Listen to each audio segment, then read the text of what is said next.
हाँ जी, अगर आपने भी प्रीपोजिशंस को रूल और फैक्ट के साथ पढ़ा हुआ है तो एट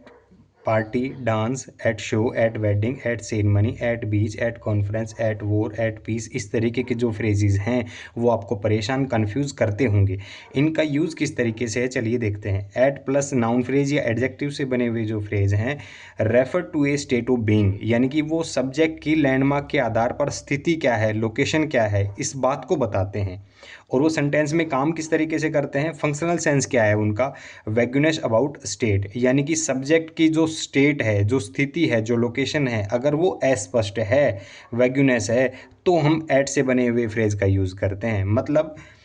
प्ले, गेम, शो, इनके साथ हम एट भी लगाते हैं और इन भी लगाते हैं। एट का यूज़ हम कब करते हैं, जब जो सब्जेक्ट है अगर वो एक स्पेक्टेटर की तरह है, वो सिर्फ जस्ट वाचिंग, ठीक है, तो हम ऐड का यूज़ करते हैं, क्योंकि उस वक्त एक दर्शक की जो स्थिति है वो बताना मुश्किल होता है, अस्पष्ट होता है, क्योंकि कोई भी दर्शक कब किस समय क्या कर रहा होगा इसके बारे में कहना मुश्किल होता है। वहीं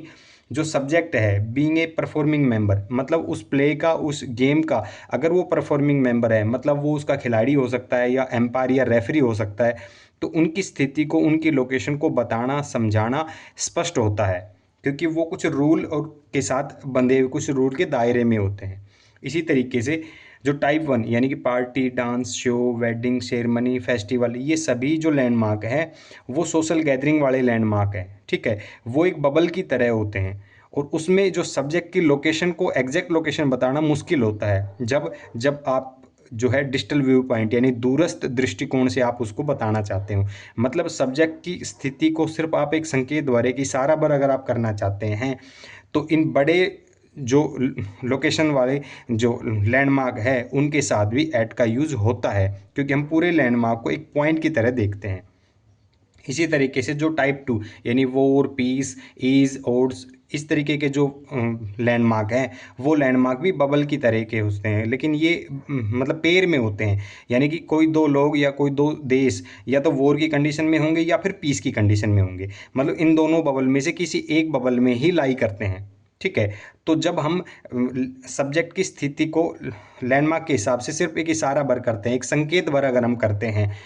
तो हम एट का यूज़ करते हैं, क्योंकि इस सिचुएशन में हम पूरे बबल को एक पॉइंट की तरह ट्रीट करते हैं, तो हम एट का यूज़ कर सकते हैं। तो इसी तरीके की इंग्लिश ग्रामर में अगर आप फंक्शनल सेंस के साथ, लॉजिक के साथ और फिगरेटिव सेंस के साथ अगर आप ग्रामर को पढ़ना चाहते हैं तो चले आइए स्वाध्याय पाठशाला पर। Thank you.